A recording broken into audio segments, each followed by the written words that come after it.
RMM Rehoboth Media Ministries.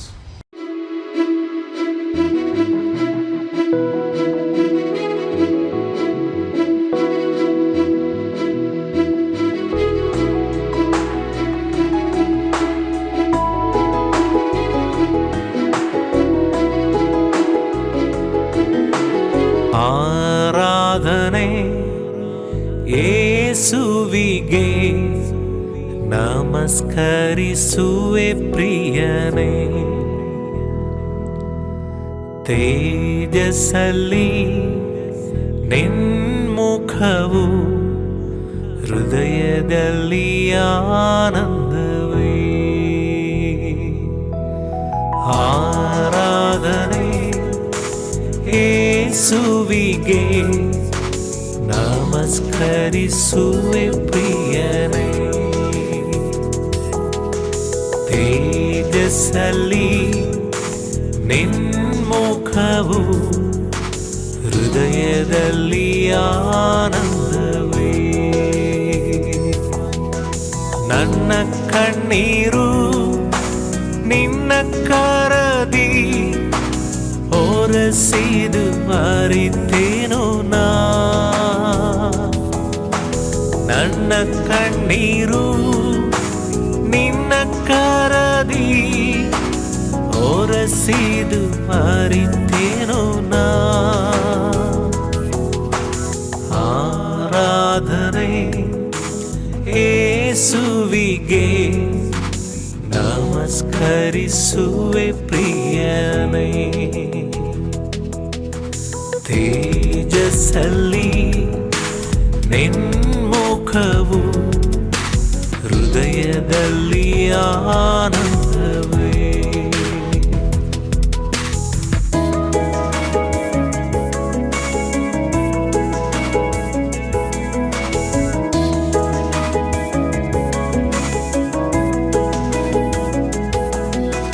ನಿನ್ನ ಹಸ್ತದಿ ಅಪ್ಪಿಕೊಂಡು ಬಲಪಡಿಸಿದೆ ನನ್ನನ್ನು. ನಿನ್ನ ಹಸ್ತದಿ ಅಪ್ಪಿಕೊಂಡು ಬಲಪಡಿಸಿದೆ ನನ್ನನ್ನು. ಮಧುರವಾಗಿದೆ ನಿನ್ನ ಸ್ವರವು ಹೃದಯವು ತಂಪಾಗಿಸುವೆ. ಮಧುರವಾಗಿದೆ ನಿನ್ನ ಸ್ವರವು ಹೃದಯವು ತಂಪಾಗಿಸುವೆ. ಆರಾಧನೆ ಯೇಸುವಿಗೆ ನಮಸ್ಕರಿಸುವೆ ಪ್ರಿಯನೇ.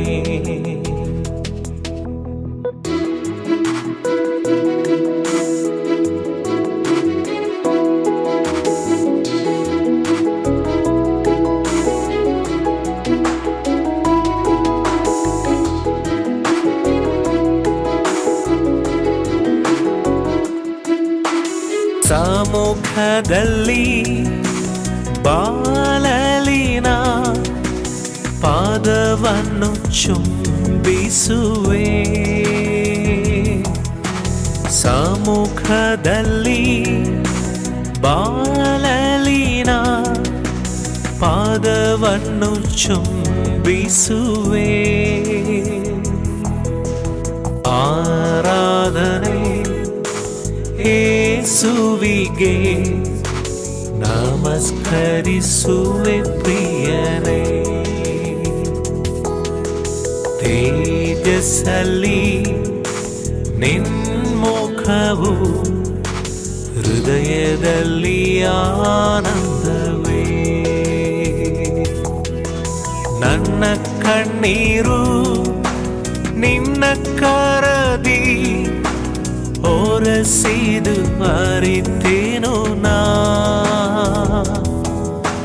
ನನ್ನ ಕಣ್ಣೀರು ನಿನ್ನ ಕರದಿ ಒರೆಸಿದು ಅರಿತೇನು ನಾ. ಆರಾಧನೆ ಯೇಸುವಿಗೆ ನಮಸ್ಕರಿಸುವೆ ಪ್ರಿಯನೇ. ತೇಜಸ್ಸಲ್ಲಿ ನಿನ್ಮುಖವು ಹೃದಯದಲ್ಲಿ ಆನಂದವೇ.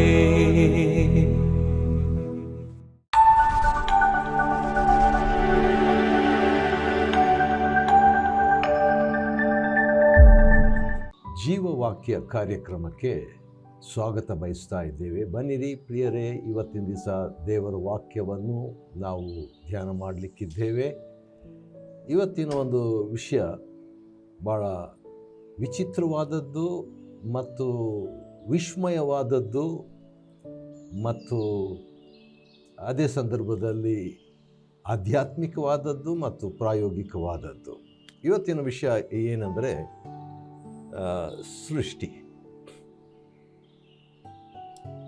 ಸೃಷ್ಟಿಯ ಬಗ್ಗೆ ನಾವು ನೋಡ್ಕೊಳ್ಳಿಕ್ಕಿದ್ದೇವೆ. ಕ್ರಿಯೇಷನ್.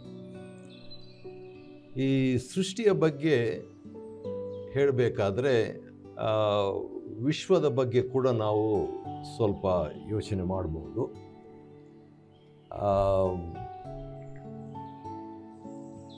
ಸೃಷ್ಟಿಯ ಬಗ್ಗೆ ನಾವು ಯೋಚನೆ ಮಾಡೋದಾದರೆ ಒಂದು ಉದಾಹರಣೆಯನ್ನು ಕೊಟ್ಟು ನಾನು ಪ್ರಾರಂಭ ಮಾಡಲಿಕ್ಕೆ ಇಷ್ಟಪಡ್ತೇನೆ. ಅದೇನಂತ ಹೇಳಿದ್ರೆ,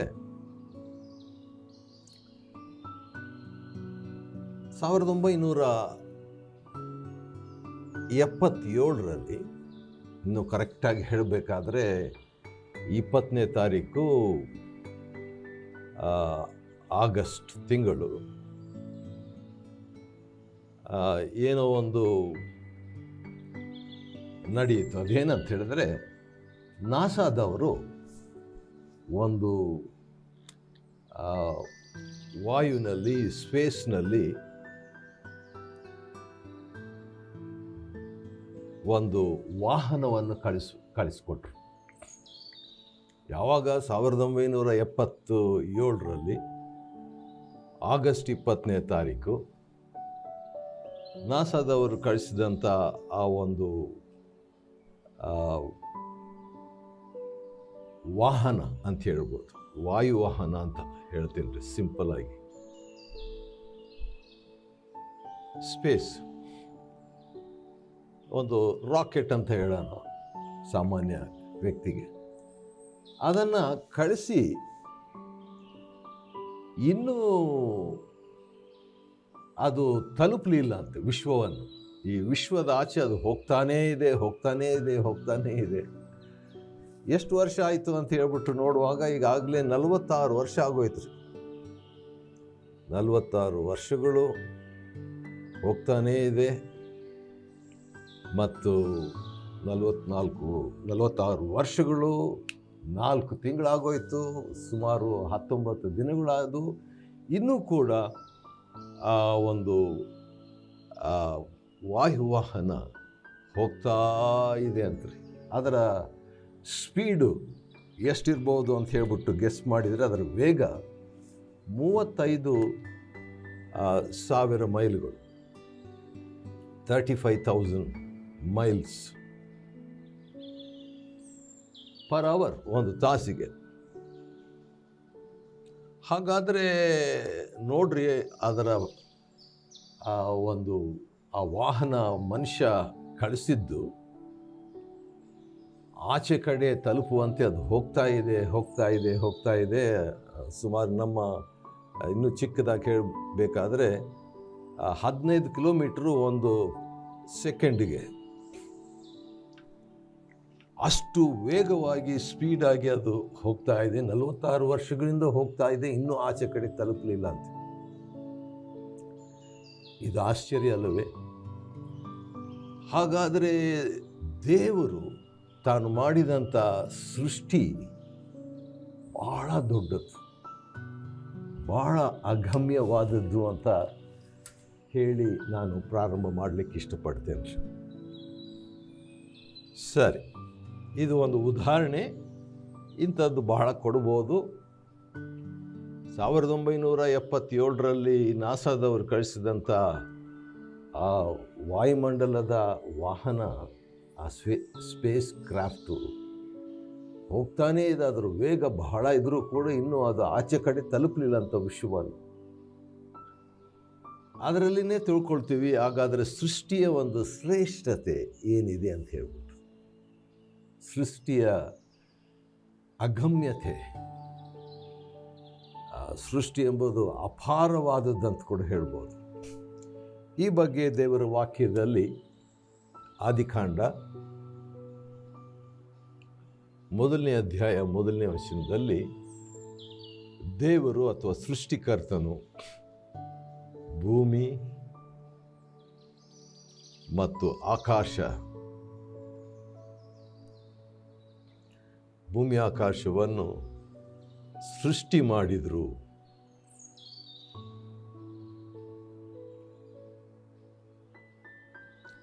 ಸೃಷ್ಟಿ ಮಾಡಿದ್ರಂತ ನೋಡ್ತೀವಿ.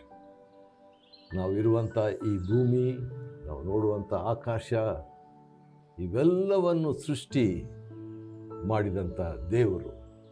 ಒಬ್ಬ ಮನುಷ್ಯನು ಸೃಷ್ಟಿ ಮಾಡಿದ್ದೇ 7 ವಂಡರ್ಸ್ ಆಫ್ ದ ವರ್ಲ್ಡ್ ಅಂತ ಹೇಳ್ತಾರೆ.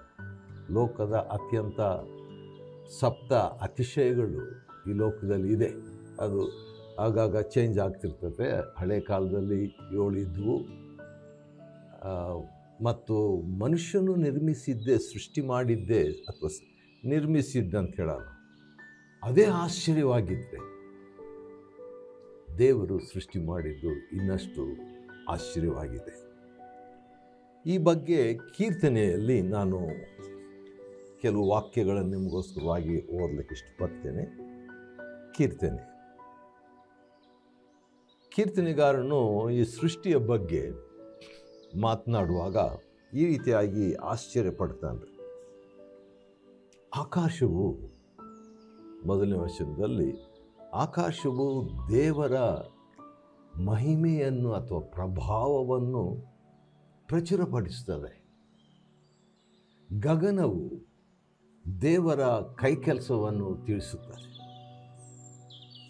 ದಿನವೂ ದಿನಕ್ಕೆ ಪ್ರಕಟಿಸುತ್ತಿರುವುದು. ನೋಡ್ರಿ, ಈಗೋ ನಾನು ಬರ್ತಿದ್ದೀನಿ ನಾಳೆ ಬೆಳಗ್ಗೆ ಅಂತ ದಿನ ಪ್ರಕಟಣೆ ಮಾಡ್ತಾ ಇಲ್ಲ. ಅದರಷ್ಟಕ್ಕೆ ಅದೇ ದಿನವೂ ದಿನಕ್ಕೆ ಪ್ರಕಟಿಸುತ್ತಾ ಇರದೆ, ಮತ್ತು ರಾತ್ರಿಯು ರಾತ್ರಿಗೆ ಅರುಹುತ್ತಿರುವುದು. ಯಾವ ರೀತಿಯಾಗಿ ಇದು ಆಗ್ತಾ ಇದೆ ಅಂತ ಹೇಳ್ಬಿಟ್ಟು ನೋಡುವಾಗ ಶಬ್ದವಿಲ್ಲ, ಮಾತಿಲ್ಲ, ಘರ್ಷಣೆ ಇಲ್ಲ, ಅವುಗಳ ಸ್ವರ ಕೇಳಿಸೋದೂ ಇಲ್ಲರಿ. ಆದರೂ ಕೂಡ ಅವುಗಳ ಪ್ರಭಾವ, ಮಹತ್ವ ಭೂಮಿಯಲ್ಲೆಲ್ಲ ಪ್ರಸರಿಸಿದೆ. ಸೃಷ್ಟಿಯ ಮಹತ್ವ ಇನ್ನು ಈ ಬಗ್ಗೆ ಇನ್ನೂ ಕೂಡ ವಿವರವಾಗಿದೆ. ಸೃಷ್ಟಿಯ ಬಗ್ಗೆ ಇನ್ನೊಂದು ನನಗಿಷ್ಟವಾದಂಥ ಒಂದು ಮಾತು, ಯೋಬ ಅಂತ ಒಂದು ಪುಸ್ತಕ 26ನೇ ಅಧ್ಯಾಯದಲ್ಲಿ 7ನೇ ವಚನದಲ್ಲಿ ಈ ಭೂಮಿಯ ಬಗ್ಗೆ ಏನಂತ ಬರೆದಿದೆ ಅಂದರೆ, ದೇವರು ಭೂಮಿಯನ್ನು ಯಾವ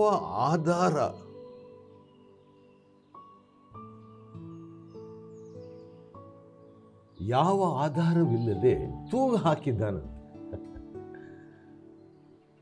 ಆಧಾರವಿಲ್ಲದೆ ಭೂಮಿ ತೂಗು ಹಾಕಿದ್ದಾನಂತ ಹೇಳ್ಬಿಟ್ಟು ಕ್ರಿಸ್ತ ಪೂರ್ವ ಶ್ರೀ ಯೋಬನು ತಿಳಿಸಿದಂಥ ಮಾತು ಆಶ್ಚರ್ಯ, ವೈಜ್ಞಾನಿಕವಾದದ್ದು, ಆಧ್ಯಾತ್ಮಿಕವಾದದ್ದು.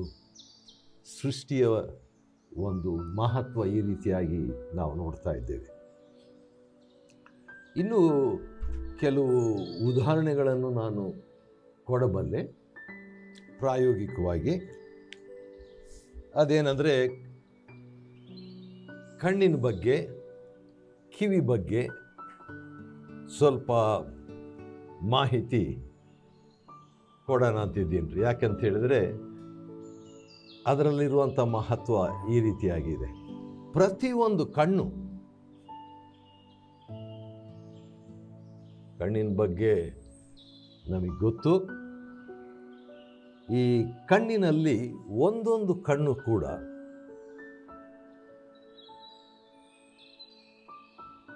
ಒಂದು ಉದಾಹರಣೆಗೆ ಹೇಳ್ತಾ ಇದ್ದೀನಿ.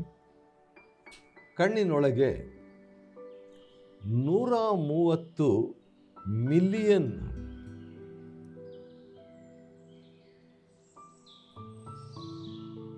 ಆ ಒಂದೊಂದು ಕಣ್ಣಿಗೂ 130 ಮಿಲಿಯನ್ ರಾಡ್, ಒಂದು ವಿಧವಾದಂಥ ಉಪಕರಣ, ಅಷ್ಟೊಂದು ರಾಡ್ ಇವೆ. ಭಾಳ ಐತ್ರಿ ಒಂದೊಂದು ಕಣ್ಣಿಗೂ. ಮತ್ತು ಇದರಲ್ಲಿ ಕಣ್ಣು ಯಾವುದಕ್ಕೆ 130 ಮಿಲಿಯನ್ ರಾವ್ ಅಂದರೆ ಬ್ಲ್ಯಾಕ್ ಆ್ಯಂಡ್ ವೈಟ್, ಕಪ್ಪು ಬಿಳುಪುಗೆ ಬ್ಲ್ಯಾಕ್ ಆ್ಯಂಡ್ ವೈಟ್, ಆ ಒಂದು ವಿಷನ್, ಆ ಒಂದು ದರ್ಶನಕ್ಕೆ, ಆ ಒಂದು ನೋಡೋದಕ್ಕೆ ಇಷ್ಟೊಂದು ರಾಡ್ಗಳು ಬಳಸಿವೆ ಒಂದು ಕಣ್ಣಿನೊಳಗೆ. ಆಶ್ಚರ್ಯ ಅಲ್ವಾ? ಅದೇ ಒಂದು ಕಣ್ಣಲ್ಲಿ 7 ಮಿಲಿಯನ್. ವಾವ್!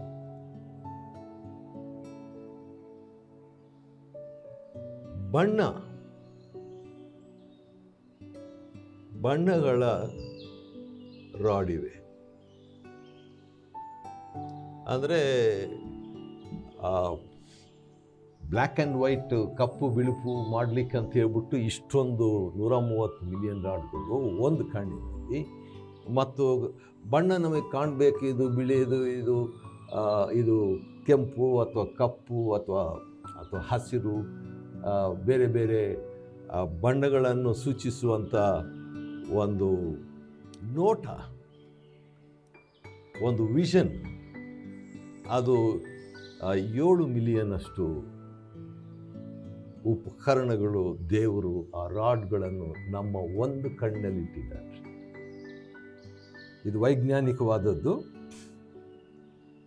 ಮತ್ತು ಈ ಕಣ್ಣಲ್ಲಿ ಸಂದೇಶ ಸ್ವೀಕಾರ ಮಾಡುವಂಥದ್ದು 1.5 ಮಿಲಿಯನ್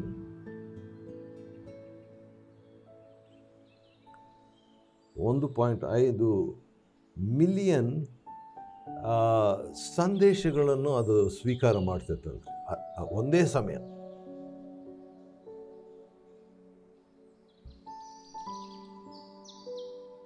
ಇದು ಕೂಡ ಸೃಷ್ಟಿಯ ಒಂದು ಆಶ್ಚರ್ಯ ರೀ. ಒಂದು ಕಣ್ಣಲ್ಲಿ ಇಷ್ಟೊಂದು ರಾಡುಗಳಿವೆ, ಅಂದರೆ ಕಪ್ಪು ಬಿಳುಪು, ಬ್ಲ್ಯಾಕ್ ಆ್ಯಂಡ್ ವೈಟು. ಒಂದು ಕಣ್ಣಲ್ಲಿ ಬಣ್ಣದ 7 ಮಿಲಿಯನ್ ರಾಡ್ಗಳಿವೆ. ಮತ್ತು ಅದು ಸಂದೇಶವನ್ನು ತಲುಪುವಂತೆ 1.5 ಮಿಲಿಯನ್ ಸಂದೇಶಗಳನ್ನು ಒಂದೇ ಸಮಯ ಅಟ್ ಎ ಟೈಮ್ ತರುವಂಥದ್ದಾಗಿದೆ. ಇದು ಕಣ್ಣಿನ ಬಗ್ಗೆ ಆಯಿತು. ಇದೆಲ್ಲ ಯಾಕೆ ಹೇಳ್ತಿದ್ದೇನೆ ಅಂದರೆ, ಇದನ್ನೆಲ್ಲ ಮಾಡಲಿಕ್ಕೆ ಒಬ್ಬ ಸೃಷ್ಟಿಕರ್ತನು ಇದ್ದಾನೆ. ಇದೇ ಇಷ್ಟು ಮಹತ್ತಾದದ್ದಾಗಿದ್ರೆ ಇನ್ನು ಸೃಷ್ಟಿಕರ್ತನ ಮಹತ್ವ ಎಷ್ಟಿರಬೇಕು ಅನ್ನೋದಕ್ಕೆ ಇದು ಒಂದು ಇಂಟ್ರಡಕ್ಷನ್ ಕೊಡ್ತಾ ಇದ್ದೀನಿ ರೀ. ಕಣ್ಣಿಂದು ಬಗ್ಗೆ ನಾವು ನೋಡಿದ್ವಿ. ಸ್ವಲ್ಪ ಕಿವಿ ಬಗ್ಗೆ ನಾನು ಹೇಳಲಿಕ್ಕೆ ಇಷ್ಟಪಡ್ತೇನೆ ರೀ. ಕಿವಿ ಬಗ್ಗೆ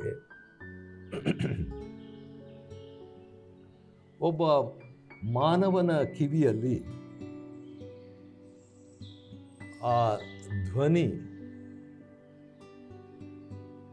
ನರ, ಆಡಿಯೋ ನರು ಇರ್ತದಲ್ವ, ಅದು ಆ ಬಗ್ಗೆ ನೋಡುವಾಗ ಅದು ಇರುವಂಥದ್ದು 3/4 ಭಾಗ ಅಷ್ಟೇ.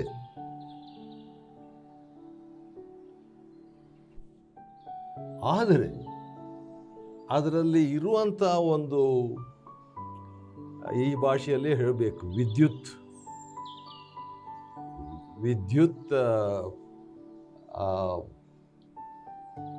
ಏನಂತಾರೆ, ಸರ್ಕ್ಯೂಟ್ಗಳು ಇರುವಂಥದ್ದು ಎಷ್ಟಂದರೆ 30,000.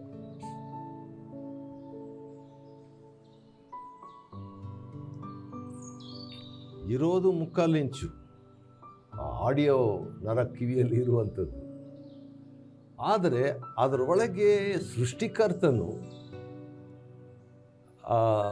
ಇಟ್ಟಿರುವಂಥ ಆ ಒಂದು ವಿದ್ಯುತ್ ವೃತ್ತ ಅಥವಾ ಒಂದು ವಿಧವಾದ ಸರ್ಕ್ಯೂಟು ಏನಿದೆ ಅಂದರೆ 30,000ದಷ್ಟು ಇದೆ ಅಂತೆ. ಅಂದರೆ ಅದನ್ನು ಕೇಳಿಸ್ಕೊಳ್ಳಿಕ್ಕೆ ದೇವರು ಮಾಡ್ತಾ ಇರೋದು. ಈಗ ಮ್ಯೂಸಿಕ್ ಇಷ್ಟಪಡುವಂಥವ್ರಿಗೆ ಕೀಬೋರ್ಡು ಬಾರಿಸ್ತಾರೆ, ನಾವು ಕೇಳಿದ್ವಿ. ಕೀಬೋರ್ಡ್ನಲ್ಲಿ 88 ಕೀಗಳು ಇರ್ತದೆ. ಅಂದರೆ ನಾವು ಇದನ್ನು ಕಿವಿಯ ಮಹತ್ವ ನಾವು ಅರ್ಥ ಮಾಡ್ಕೋಬೇಕಾದ್ರೆ ಇದಕ್ಕೊಂದು ಉದಾಹರಣೆ. ಆದರೆ ಕಿವಿಯಲ್ಲಿ ಕೀಬೋರ್ಡ್ನಲ್ಲಿ ಇಷ್ಟೊಂದು ಚಾವಿಗಳಿದೆ, ಆದರೆ ಕಿವಿಯಲ್ಲಿ ಎಷ್ಟಿದೆ ಅಂತ ಹೇಳ್ಬಿಟ್ಟು ನೋಡುವಾಗ 1,100 ಕೀಸ್ ಇವೆ ಅಂದರೆ. ಅಂದರೆ ಕೀಬೋರ್ಡ್ನಲ್ಲೇ ಅಷ್ಟೊಂದಿದ್ರೆ ದೇವರು ಮಾಡಿದಂಥ ಕೀಬೋರ್ಡ್ ಅಂದರೆ ಕಿವಿಯ ಬೋರ್ಡ್ನಲ್ಲಿ ಇರ್ತಕ್ಕಂಥ ಆ ಮಹತ್ವ ಸಾಮರ್ಥ್ಯ ಏನಂದರೆ ಇಷ್ಟೊಂದು ಕೀಗಳಿದೆ ಅಂತ ಹೇಳ್ಬಿಟ್ಟು ಇವೆಲ್ಲ ವೈಜ್ಞಾನಿಕವಾದದ್ದು ಸೃಷ್ಟಿಯ ಮಹತ್ವವನ್ನು ನಾವು ನೋಡ್ತಾ ಇದ್ದೀವಿ. ಇದನ್ನೆಲ್ಲ ನಾನು ಯಾಕೆ ಹೇಳಿದೆ ಅಂತ ಹೇಳಿದರೆ, ಒಂದು ಸೃಷ್ಟಿಯ ಬಗ್ಗೆ ನಾವು ಯೋಚನೆ ಮಾಡುವಾಗ ಆ ಸೃಷ್ಟಿಯನ್ನು ಸೃಷ್ಟಿಸಿದಂಥ ಸೃಷ್ಟಿಕರ್ತನು ಎಂಬ ವ್ಯಕ್ತಿ ಇರಲೇಬೇಕು. ಇವುಗಳನ್ನೆಲ್ಲ ನಾವು ಕೆಲವು ಸಾರಿ ಹಗುರವಾಗಿ ಅಥವಾ ಮಾಮೂಲಾಗಿ ಅಥವಾ ನಾರ್ಮಲ್ ಆಗಿ ಅಥವಾ ವಾಡಿಕೆಯಾಗಿ ಯಾಂತ್ರಿಕವಾಗಿ ಮರೆತು ಬಿಡ್ತೀವಿ ರೀ. ಆದರೆ ನಾವು ಭಾಳ ಅಪಾರವಾದ ರೀತಿಯಲ್ಲಿ ಸೃಷ್ಟಿಸಲ್ಪಟ್ಟಿದ್ದೇವೆ. ಮತ್ತು ಆ ಬಗ್ಗೆ ಇನ್ನೂ ವಿವರವಾಗಿ ಹೇಳಬೇಕಾದ್ರೆ ಅದಕ್ಕಿಂತ ಮುಂಚೆ ಒಂದು ಇಂಟ್ರೆಸ್ಟಿಂಗ್ ಫ್ಯಾಕ್ಟ್ ಏನಂತ ಹೇಳಿದ್ರೆ, ಬೈಬಲ್ನಲ್ಲಿ ಎಸ್ತರ್ ಅಂತ ಒಂದು ಪುಸ್ತಕ ಇದೆ. ಈ ಎಸ್ತರ್ ಪುಸ್ತಕದಲ್ಲಿ 1ನೇ ಅಧ್ಯಾಯದ 1ನೇ ವಚನದಲ್ಲಿ ಭಾರತ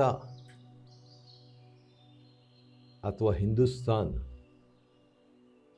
ಅಥವಾ ಇಂಗ್ಲೀಷ್ ಬೈಬಲಲ್ಲಿ ಇಂಡಿಯಾ ಅಂತ ಹೇಳ್ಬಿಟ್ಟು, ಬೈಬಲ್ನಲ್ಲಿ ಈ ರೀತಿಯಾಗಿ ನಮ್ಮ ದೇಶದ ಬಗ್ಗೆ ಇರುವಂಥದ್ದು ಬಹಳ ಹೆಮ್ಮೆಯ ಮಾತು. ಇದು ಸಬ್ಜೆಕ್ಟ್ಗೆ ಹೊರತಾದದ್ದು, ಆದರೂ ಕೂಡ ನಮ್ಮ ದೇಶದ ಬಗ್ಗೆ ದೇವರು ತನ್ನ ವಾಕ್ಯದಲ್ಲಿ 1 ಸಾರಿ ಅಲ್ಲ 2 ಸಾರಿ ಬೈಬಲ್ನಲ್ಲಿ ಬರೆದಿದೆ ಅನ್ನೋದನ್ನು ತಿಳಿಸ್ಲಿಕ್ಕೆ ನಾನು ಇಷ್ಟಪಡ್ತೇನೆ. ಹಾಗಾದರೆ ನಮ್ಮ ದೇಶದ ಬಗ್ಗೆ, ನಮ್ಮ ಬಗ್ಗೆ, ನಮ್ಮನ್ನು ಸೃಷ್ಟಿ ಮಾಡಿದ ಆತನ ಬಗ್ಗೆ, ನಮ್ಮ ಕಲಾಚಾರದ ಬಗ್ಗೆ, ನಮ್ಮ ವಿಚಾರದ ಬಗ್ಗೆ, ನಮ್ಮ ತತ್ವಗಳ ಬಗ್ಗೆ, ನಮ್ಮ ನಂಬಿಕೆಗಳ ಬಗ್ಗೆ, ಇವುಗಳನ್ನೆಲ್ಲ ನಾವು ಮುಂದಿನ ಸರಣಿ ಸಂದೇಶದಲ್ಲಿ ನೋಡಲಿಕ್ಕಿದ್ದೇವೆ. ಸರಿ, ಏನೆಲ್ಲ ಈಗ ನಾನು ಹೇಳಿದೆ ಅದನ್ನೇ ನಾನು ರಿಪೀಟ್ ಮಾಡ್ತೀನಿ ರೀ. ಅದೇನಂತ ಹೇಳಿದ್ರೆ, ಸೃಷ್ಟಿಯ ಬಗ್ಗೆ ಒಂದು. ಹಾಗಾದರೆ ಸೃಷ್ಟಿ ಅಂತ ಹೇಳಿದ ಮೇಲೆ ಸೃಷ್ಟಿಕರ್ತ ಇರಬೇಕಲ್ವಾ? ಸೃಷ್ಟಿಕರ್ತನ ಬಗ್ಗೆ ಮತ್ತು ಅದೇ ಸಂದರ್ಭದಲ್ಲಿ ದೇವರು ನಮ್ಮನ್ನು ಇಟ್ಟಂಥ ನಮ್ಮ ದೇಶದ ಬಗ್ಗೆ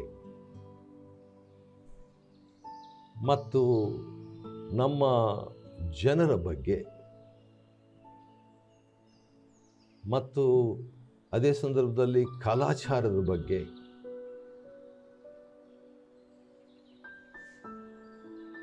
ಇನ್ನು ಹೇಳಬೇಕಾದ್ರೆ ನಮಗೆ ಕೆಲವು ನಂಬಿಕೆ ಇದೆ, ಆ ನಂಬಿಕೆಯ ಬಗ್ಗೆ, ಸಿಂಪಲಾಗಿ ಹೇಳಬೇಕಾದ್ರೆ, ಸರಳವಾಗಿ ಹೇಳಬೇಕಾದ್ರೆ, ನಮ್ಮ ಶಾಸ್ತ್ರದ ಬಗ್ಗೆ,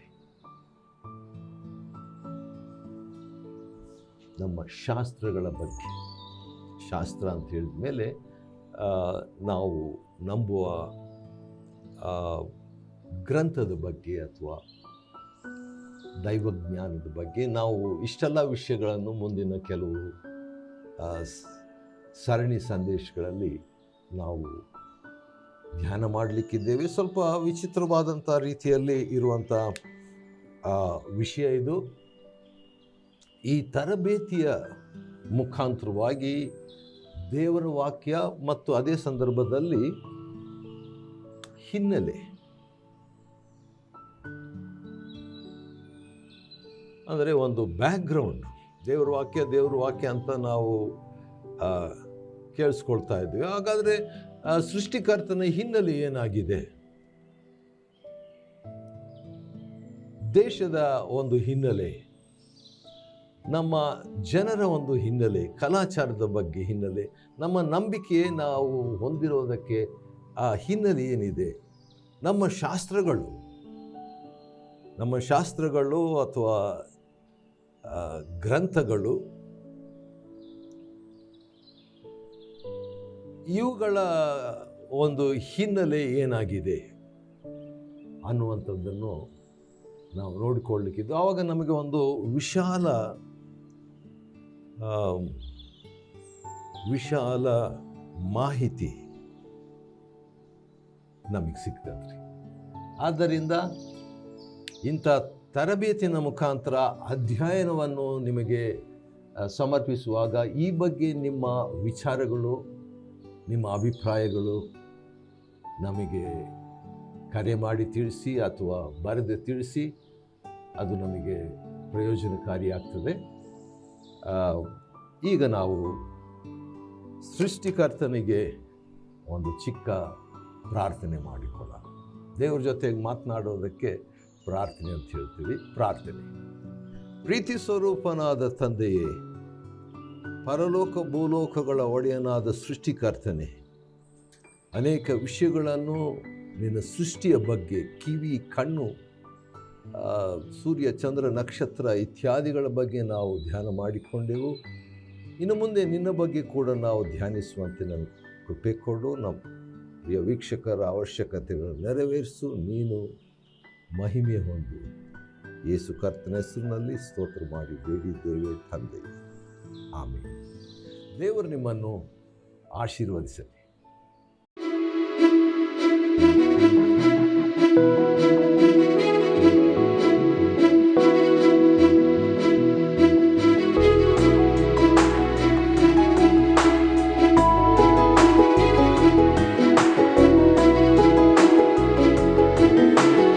ಆರಾಧನೆ ಯೇಸುವಿಗೆ, ನಮಸ್ಕರಿಸುವೆ ಪ್ರಿಯನೇ.